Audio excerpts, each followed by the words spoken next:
We condemn violence against any person based on sexual orientation and gender identity, and we promote compassion and support for individuals who struggle with same-sex attraction.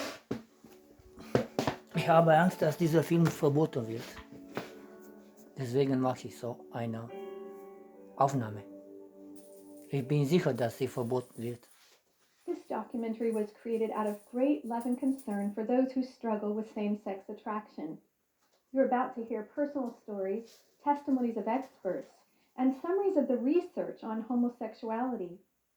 During those experiences, it was quite, I would say, I thought I was happy because it was all that satisfaction, those needs being met right in an instant in a very powerful way. The next day I would be empty and depressed. I started getting involved with other men sexually on a sexual basis. It involved going online and basically hooking up with people I didn't know, random sexual acts. I first got involved in my early 20s by cruising parks and bars. I felt lost. Ist auf Deutsch übersetzt. And without meaning. At around 19 or maybe 20, I had started having my first homosexual experiences. Many homosexuals did not choose to have the homosexual feelings they have felt, sometimes beginning at a very young age. So what causes these feelings of attraction for a person of the same sex? Since this documentary will focus on issues surrounding male homosexuality, let's hear from experts and homosexual men themselves about some of the possible contributing factors. Dr. Joseph Nicolosi, an internationally renowned clinical psychologist and author of numerous books and publications on helping individuals overcome unwanted same-sex attraction, explains. There's no conclusive evidence that it's biologically or genetically predetermined. In fact, there's much more evidence for early childhood factors, especially the relationship with the parents, as determining the sexual orientation. Dr. Dean Bird, psychotherapist and professor and author of over 100 publications on human sexuality, including books and articles in peer-reviewed scientific journals, explains. Let me tell you what the American Psychological Association says. For a long time, they led its members to believe that homosexuality was biologically determined. In 2008, they changed that position. They now say that it's some combination of nature and nurture, and that it's more complex than they have historically led us to believe. To help us better understand same-sex attraction, Floyd Godfrey, a professional counselor and the author of a new book, A Young Man's Journey, Healing for Young Men with Unwanted Homosexual Feelings, will share what he has learned working with over 900 individuals with unwanted same-sex attraction. To begin with, Floyd gives us this simple definition. I think when you look at the research, the easiest way to understand homosexual feelings would be by the definition that it's the sexualization of emotional needs and wounds. There are a variety of different contributing factors toward the development of a homosexual orientation. Not everyone may have every single one of those contributing factors.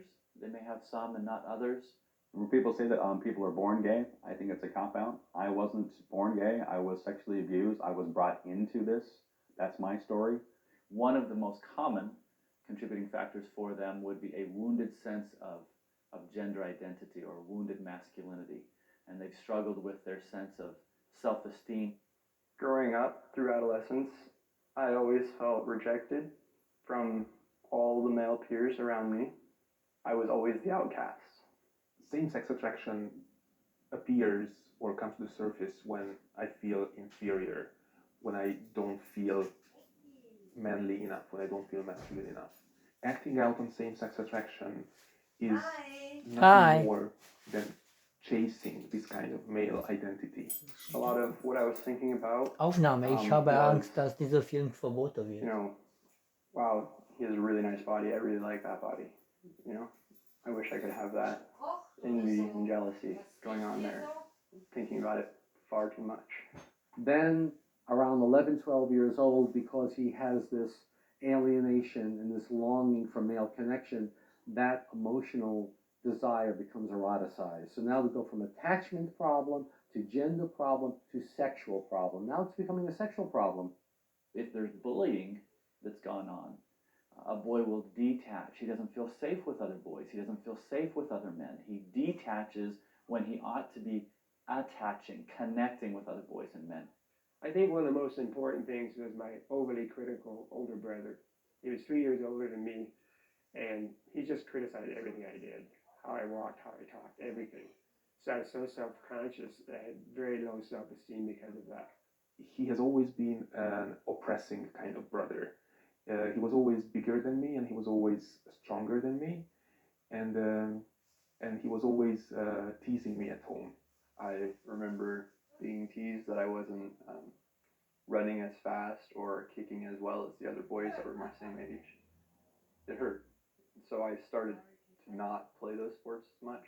Looking back, I realized all boys do that, and that's kind of one of their ways of bonding, bantering a little bit.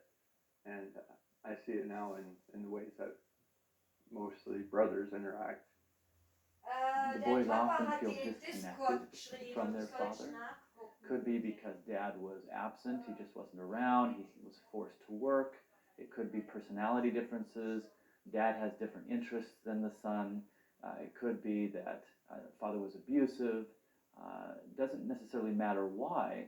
If the son is left hungry for the bonding and connection he's not getting, that feeling just doesn't disappear. It continues. To parents who have children with same-sex attraction, this does not mean that you were the cause of your child's same-sex attraction.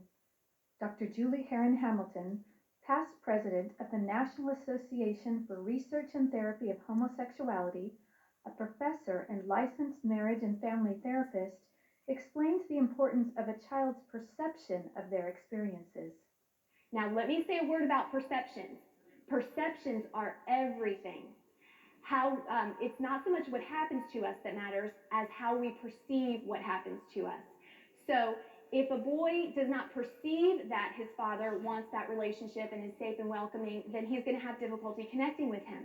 Usually the temperament of a child who will go on to have same-sex attractions is that he's sensitive, so he's taking things to heart that happen to him. He might be taking things personally, even if they're not meant personally. I know he loved me deeply, but he was an alcoholic, which made it very difficult to communicate with him. I always felt very weak and very small in his presence. Whenever I had something that I was, let's say, proud of, I always felt that it is still not enough. You should still do something better. Growing up, I felt very disconnected from him. And my mom was also extremely critical of my father. She didn't approve of a lot of things he did, including his drinking. And so she talked him down to me. So I lost respect for him, and I clung to my mom. So sometimes the boys are confused in relationship with their mother. Mother might be very domineering, might be very controlling or smothering with a boy, leaving him then either overly connected to mom or feeling smothered by mom, not having the opportunity to connect with dad. In some instances, we've seen a mother who is domineering over his father and leaving the boy feeling as though men are weak, men are insufficient. My mother was a very strong-willed, Class A personality that was always, I'm in charge, this is what's going to happen, it's going to be done my way. It made me feel as if the father took a back seat to the mother, and the father has no say whatsoever in it. At the same time, with my mother, my relation was very close, sometimes even too close, very emotional after their divorce. I had a wonderful relationship with my parents, and parents are wonderful people. I can't say no as anything like a lot of people want to say it's a father issue. For me, it wasn't. Many of the boys have also been sexually abused or touched inappropriately. And the other extreme to that scale that we see is that some of the boys have never been touched at all. So they're left without healthy connection, without healthy touch, without the hugs and the warmth that they have often needed. And they're actually very hungry for connection, which often makes them vulnerable. Time when I first was abused when I was 2 years old, I don't remember it at all. I remember because my sisters told me that it happened. So that affect my life? You better believe it did. And so people say, well, you're born that way. Sometimes you're not even going to remember what happened to you at such an early age. You just don't know. When I was about 5 or 6 years old, someone, a male, molested me. My first actual Yeah. feelings I can remember of same-sex attraction began Nine. when I was about 12 years old, when I was sexually molested by a next-door neighbor person at that age. I happened to be someone who I looked up to, someone who I admired. That was really what shaped me down this path. Pornography actually, for many of men, I would say more of 75% of them who struggle, have either seen pornography or have been addicted to pornography. I see pornography as reinforcing some of the imagery that might come along with homosexual feelings. Some of the young men have reported to me that their introduction to pornography actually introduced thoughts and feelings that weren't there before. A very strong addiction developed very soon during my adolescence towards pornography. I ended up getting involved with pornography. It became a medication tool for me to kind of medicate how I was feeling and dealing with it at the time. I viewed pornography quite extensively. Deep down inside, I had always wanted help. I had always wanted to be straight. I spent the entire day online trying to find someone to hook up with, and when no one met my expectations of what I wanted for someone to hook up with, I just finally laid down in bed and I just started bawling my eyes out, and I said, God, I don't even know if you even exist anymore, but I need help. I don't know what I'm doing. I need some serious help.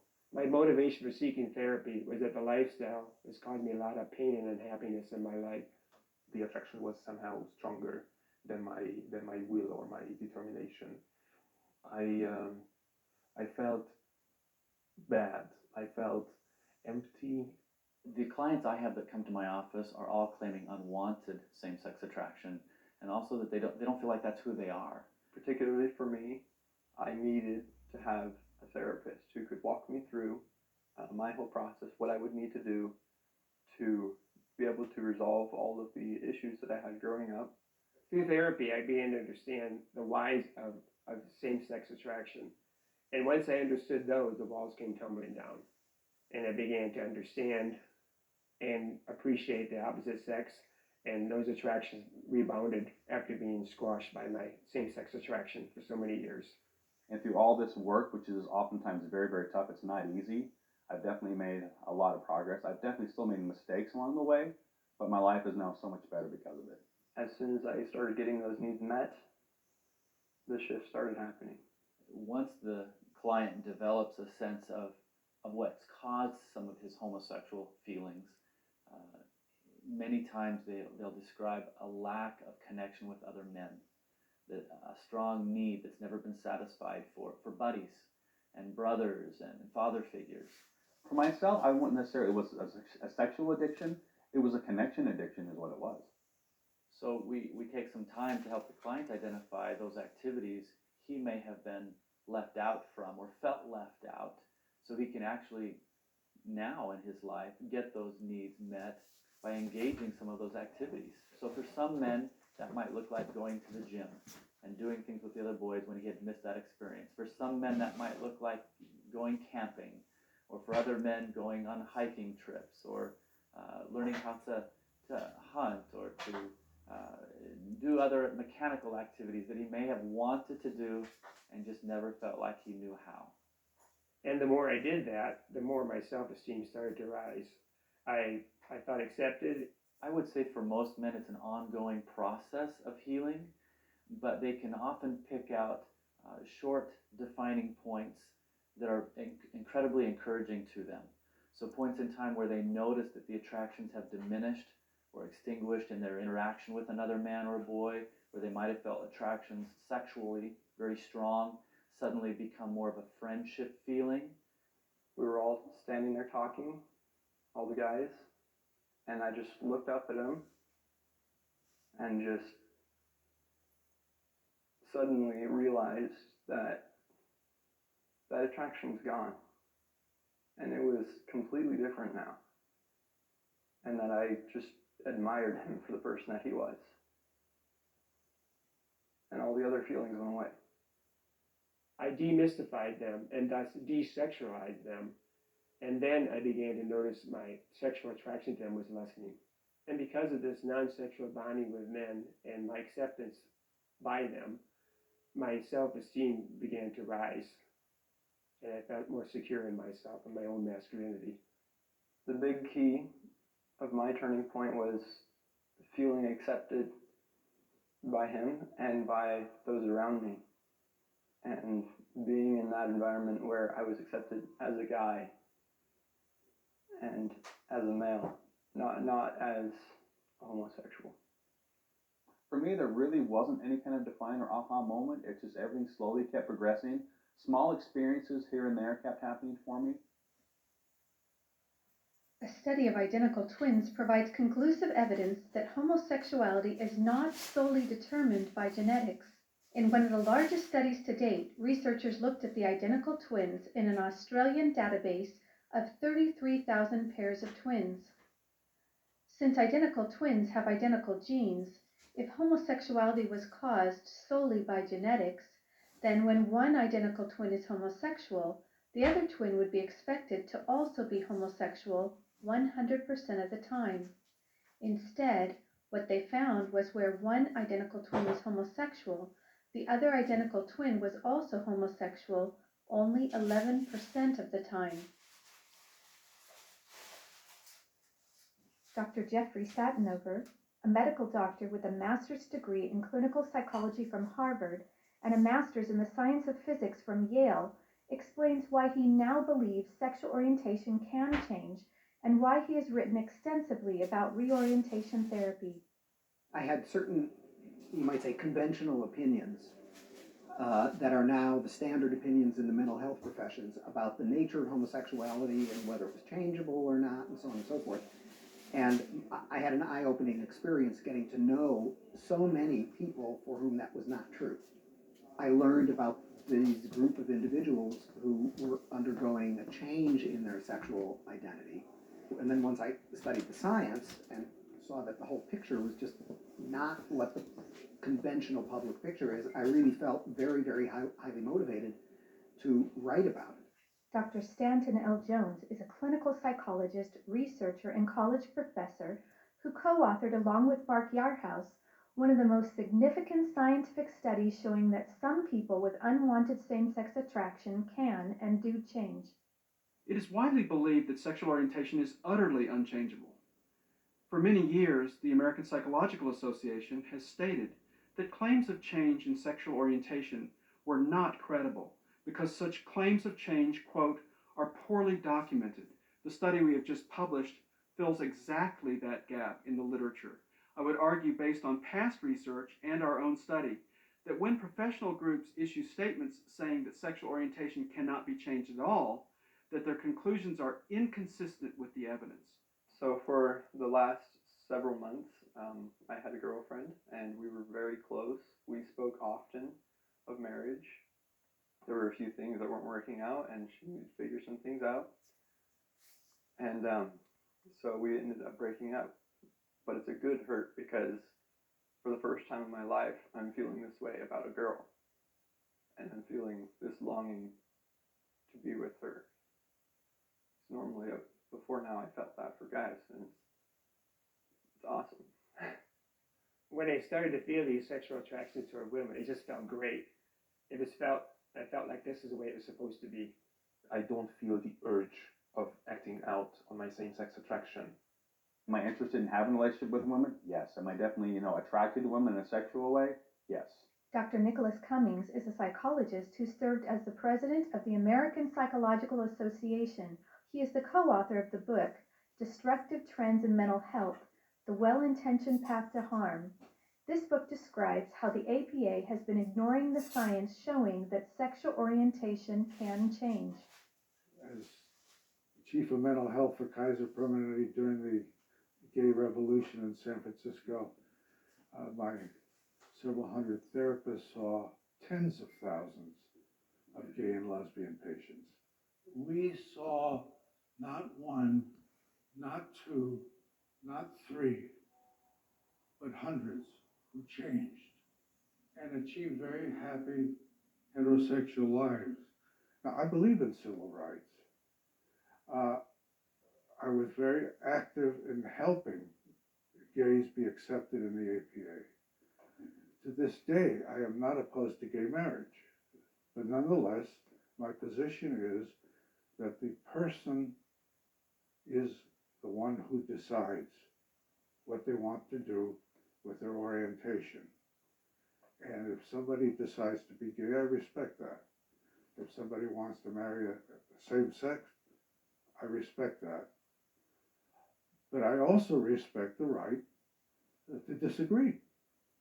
What is clear is that some people can and do change, and that the research shows that the risk for harm is not any different from any other intervention.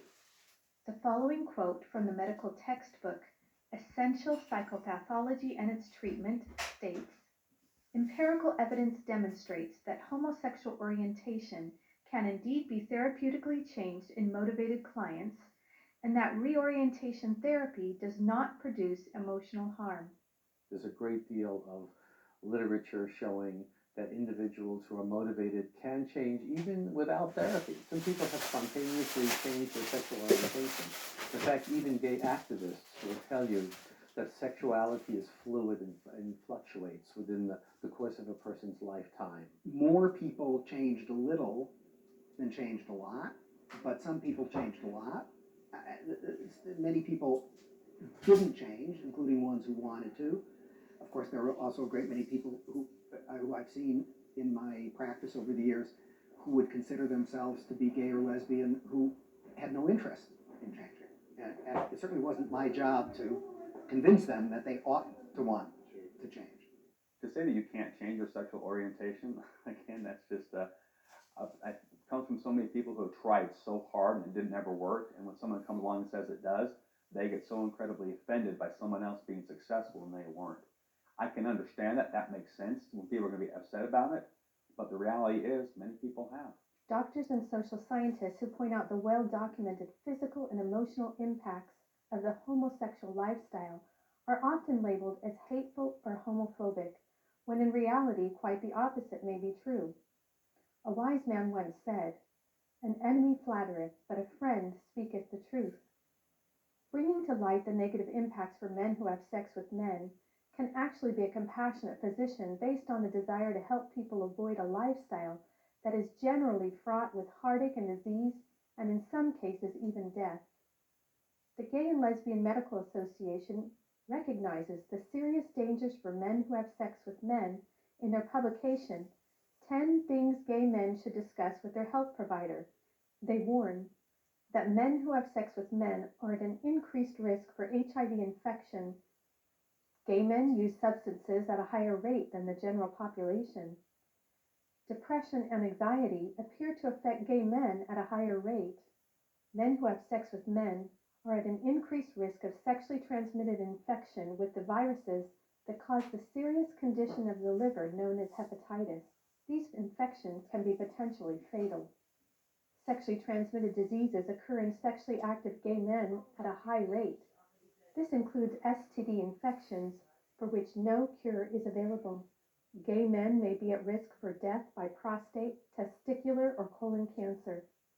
Gay men have higher rates of alcohol dependence and abuse than straight men. Gay men use tobacco at much higher rates than straight men. Problems with body image are more common with gay men than their straight counterparts. Gay men are much more likely to experience eating disorders. This can cause a number of health problems, including diabetes, high blood pressure, and heart disease. Gay men are at risk for human papillomavirus, which puts gay men at an increased risk of anal cancers, and the rate in which this infection can be spread between partners is very high. Depression would be setting in, a tendency towards substance abuse, high levels of anxiety. A report published by the National Association for Research and Therapy of Homosexuality summarizes the research showing that homosexuals have a greater prevalence of suicide, violence, antisocial behavior, substance abuse, promiscuity, paraphilias, being paid for sex, sexual addiction, personality disorders, and psychopathology. In addition, researchers at Harvard University, after conducting one of the most exhaustive surveys ever done on the scientific literature related to the health effects of homosexuality, concluded, quote, homosexual orientation is associated with a general elevation of risk for anxiety, mood, and substance use disorders, and for suicidal thoughts and plans. And finally, according to the U.S. Center for Disease Control, although men who have sex with men represent only 2% of the U.S. population, they account for 60% of all new HIV infections, are 40 times more likely to be infected with HIV, and are the only risk group in which new HIV infections have been increasing steadily since the early 1990s. A number of studies show that homosexually identified individuals, gay identified individuals, have a greater inclination to become abusers of alcohol or drug abuse. There are many more what we call pathologies associated with the homosexual condition. Again, pathology is defined as self-defeating, self-destructive, maladaptive behaviors. Some people believe that the reason homosexuals have so many negative mental and physical health outcomes is because society does not accept them. They claim that if society would just accept homosexuality as healthy and normal, then many of these negative outcomes would go away. However, in countries like the Netherlands, where homosexuality has been accepted for a long time, there has been no major reduction in negative health outcomes for homosexuals. A panel convened at the United Nations in January of 2013 called Therapy for Homosexuals, a Violation of Human Rights, and a law passed in California seeks to ban change therapy for same-sex attracted minors. Bills intended to ban change therapy for homosexuals have been introduced in U.S. state legislatures in Pennsylvania and New Jersey, and a regional office of the World Health Organization issued a false statement claiming that conversion therapies violate human rights protected by international agreements. These are political organizations, and many of their decisions are based not just upon science, but also dependent upon special interest groups, political factors, economic forces, public relations. The entire field has become so politicized, and there's really now only one correct point of view that you're allowed to have without paying a high professional or academic price. So where did this widespread orchestrated effort to ban change therapy come from? I think many activists within the gay community feel very threatened, and they're often very emotional and upset and very angry when we talk about change and we talk to those who have experienced a shift or a change in orientation, because that possibility takes away from them the very identity or the label that they've taken on as a gay identified person. Comparative therapy is so threatening to the gay agenda because when an individual stands up and says, I have changed, that's a fundamental threat to one of the basic principles of the gay agenda, which is to have people believe that people are simply born that way. Some people can and do change. Now, that doesn't mean that people should be forced to change. It just means that they have a right of that option. They have the right to a therapist who says, you can change. I will do the best I can to help you. I don't know if you will change. I don't know if I will be effective, but you have a perfect right to seek it, and you have the right to choose a therapist who's not going to tell you, you need to stay that way, you're born that way. There are people that I understand are trying to ban reparative therapy, saying that this type of therapy may bring depression and other side effects. And I believe that even now, whenever I am sad or depressed or in not such a happy place, like after this breakup with my girlfriend, even then, when I wasn't very happy, still doesn't even compare to how depressed I was all the time before. And without that help, I would still be in that dark place that I was. And now I feel so much joy in my life. I feel part of the community of men, and I no longer have these same-sex attractions. And my only concern now is that others will be denied the choice I had to seek this therapy. People come up to my parents or even to my brother and people that I haven't seen in a while who had no idea what I've been through. and they just said, Caleb looks different. What's different about him? There's something, you know, he's lighter on his feet. He looks happier. What's going on? And whenever I hear things like that, to me it's just a huge, huge statement of just how much I've changed. As human beings, we do have a free will, and nobody can infringe this free will of ours. So at the end of the day, it is going to be our own decision what kind of identity we embrace or what kind of lifestyle we decide to lead. But I find it imperative, absolutely imperative, to share the very fact that there is an alternative and that there is a way out for those who so wish.